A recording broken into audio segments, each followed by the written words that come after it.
Today I want to talk to you about the birds and the bees. Yes, it's such an important subject that we should all know by now. But it's a different kind of birds and the bees.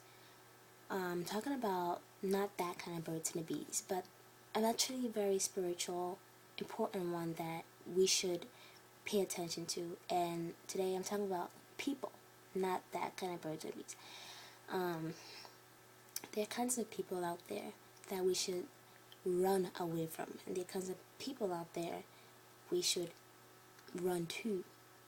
Life, your life usually depends on the people you're with. There's this quote that says, "Show me your friends, and I'll show you who you are," something like that. And it's so true because friends are probably your greatest influence. So let's begin. Birds to the bees. Okay. If you think you're too young for this, just close your ears. But I don't think you're too young for this. Okay. So the first kind of bird I'm going to be talking about is the chicken. They are the most common people out there. You can't run away from them, but it's possible. They're the kind of people who like to yap, yap, yap, yap, talk in your face. They are very, they think that they have it all, they know everything, and their way is right, and it's either their way or like no way, and they hate you. They're haters, they think that everything you do is chicken scratch, a chicken poop, and that you're chicken because you don't have the faith that they think they have. And there's a Bible verse about chickens, and it's 1 Corinthians 8:2 says, "Those who think they know something do not yet know as they ought to know."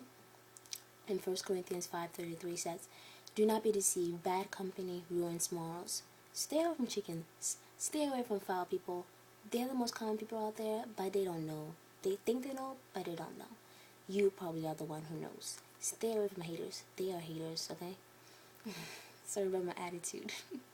But seriously, chickens, like, yeah, they think they taste good, they're nice and blah blah blah, but like, if you have a good head on top of your shoulders, you are probably gonna succeed, and then when you come back to face them again, they're gonna be so jealous for you, more jealous than they thought more jealous than they were towards you, and you're just gonna laugh in their face. You'll be the last one laughing, you'll be the last one yapping in their face.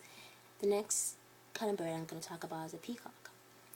Those birds are the birds that have those wings, larger things that come from them, nice, beautiful, and they seek attention. They use their beauty to seek attention. They think they have beauty. No, I'm talking about people now. They think they have beauty, and they think that they can seek the right attention, but in truth, they're using wrong attention to think that they're seeking right attention from people. You know what I mean? And they're people who, I wrote my notes. They like to show off, and they're also haters too. They hate you. Basically, everyone hates you. Okay, everyone hates you, and they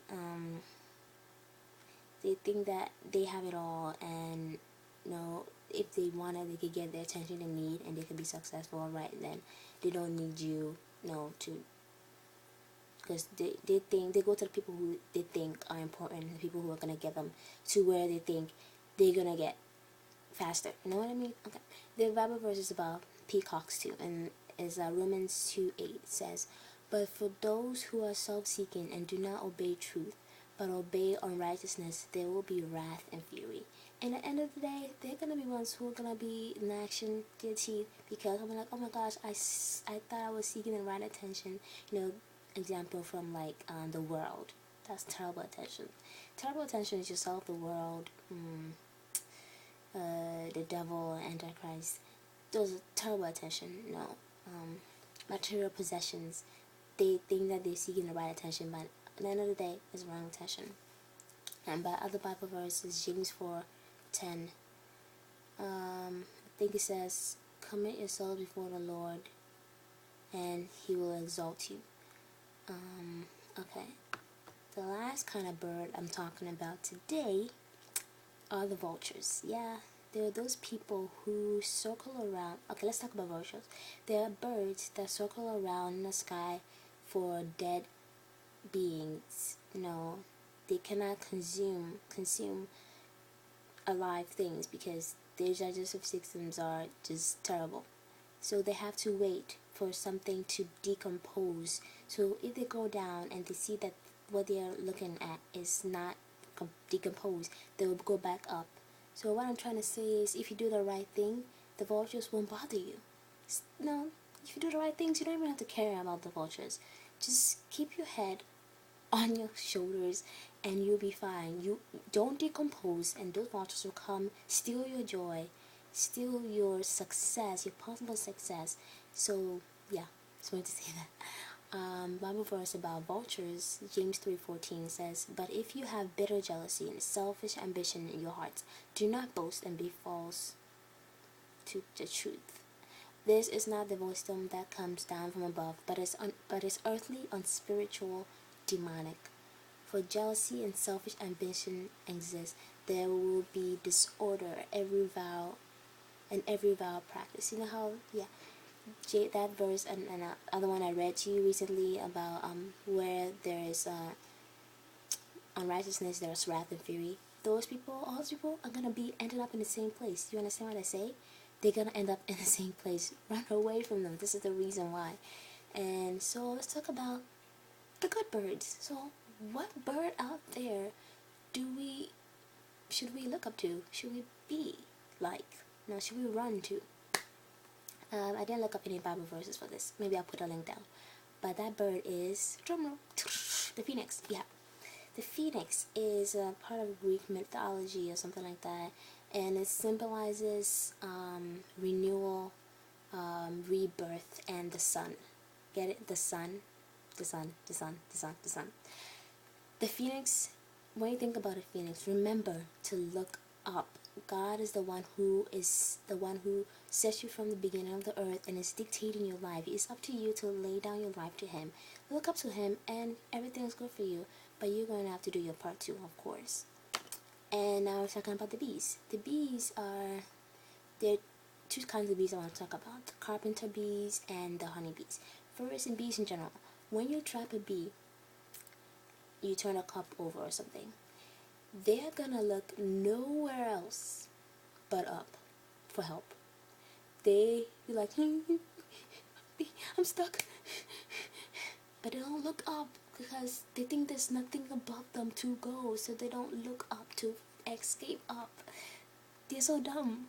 But anyways, there's a special kind of bee you should run away from, and a special kind of bee you should run to. Run away from the carpenter bees. Those carpenter bees, those are the people I was just talking about. They look everywhere else but up.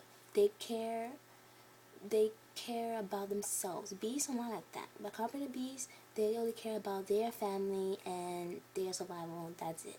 They care about themselves, all their selfish desires. Read James. Selfish desires get you nowhere.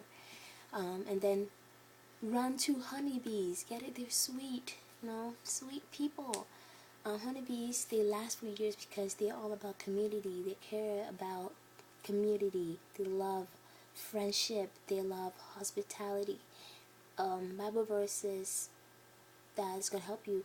The honeybees is Psalm 105:4. It says, "Look to the Lord and His strength. Seek His face always." And